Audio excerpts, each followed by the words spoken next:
Bismillahirrahmanirrahim. Assalamualaikum warahmatullahi wabarakatuh. Kita ini selalu menjauh daripada Allah. Kita berbuat buruk kepada Allah. Di dunia ini kita berbuat buruk, Allah Subhanahu wa taala masih memberikan maaf kepada kita, masih memberikan pengampunan atas dosa-dosa kita.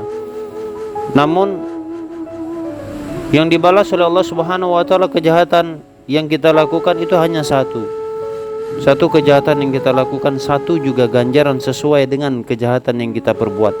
Akan tetapi di saat kita berbuat kebaikan, ini kasih sayangnya Allah Subhanahu wa taala, satu kebaikan yang kita buat, Allah Subhanahu wa taala memberikan ganjaran 10 kali lipat, bahkan ditambah-tambah oleh Allah.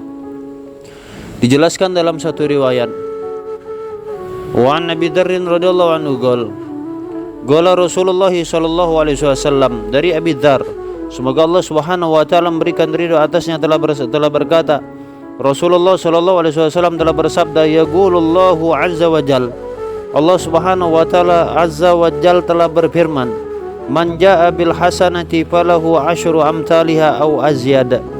Barang siapa yang mengerjakan kebaikan, kata Allah Subhanahu wa taala, maka ia itu dibalas dengan 10 kebaikan atau 10 kali lipat, bahkan ditambah lebih oleh Allah Subhanahu wa taala.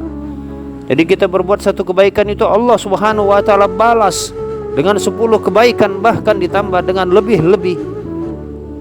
Akan tapi sebaliknya, wa man jaa bi sayyi'ah, dan barang siapa yang datang dengan berbuat satu keburukan, artinya kita berbuat satu keburukan, kemaksiatan, fajaza'u sayyi'atin sayyi'atun mithluha, maka Allah Subhanahu wa taala memberikan balasan kepadanya sesuai dengan kejahatan yang ia kerjakan. Au akhbir, bahkan aku mengampuninya, kata Allah, bahkan bisa diampuni oleh Allah Subhanahu wa taala sekalipun kita berbuat jahat. Allah, indahnya Allah Subhanahu wa taala memberikan kebaikan kepada kita. Sekalipun kita berbuat buruk, satu keburukan yang kita buat itu cuma satu dibalas oleh Allah, sesuai dengan kejahatan atau keburukan yang kita lakukan, bahkan diampuni, masih bisa diampuni, bahkan diberikan ampunan oleh Allah Subhanahu wa taala. Wa man taqarraba minni shibran taqarrabtu minhu dira'an. Barang siapa, kata Allah Subhanahu wa taala, yang mendekat kepadaku itu sejengkal, maka aku mendekat kepadanya sehasta. Jadi kita mendekat kepada Allah dengan sejengkal, Allah dekat kepada kita itu satu hasta, semakin dekat Allah Subhanahu wa taala. Walaupun kita ahlu maksiat, apalagi kita ahlu ta'ah, kita berada di jalan ketaatan. Wa man taqarraba minni dira'an taqarrabtu minhu ba'an.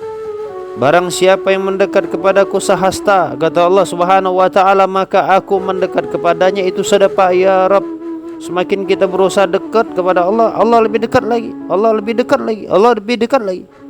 Wa man atani yamshi, barang siapa yang datang kepadaku dengan berjalan, anaituhu harwalah, maka aku akan datang kepadanya dengan cara berlari. Ya Allah, sebegitu cepatnya Allah hendak mendekat, memberikan lubang, memberikan renggang, memberikan tidak ada jarak Allah Subhanahu wa taala kepada hambanya.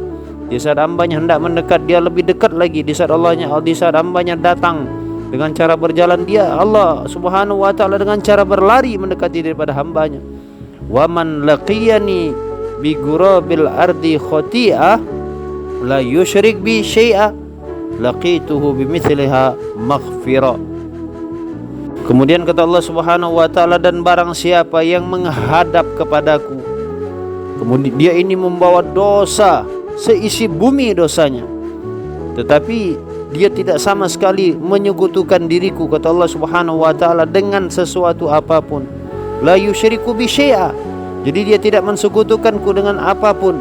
Laqituhu bimithliha, maka aku pun akan menerimanya dengan ampunan. Bimithli maghfirah, dengan ampunan sebanyak isi bumi ini pula. Hadis riwayat Muslim. Allah.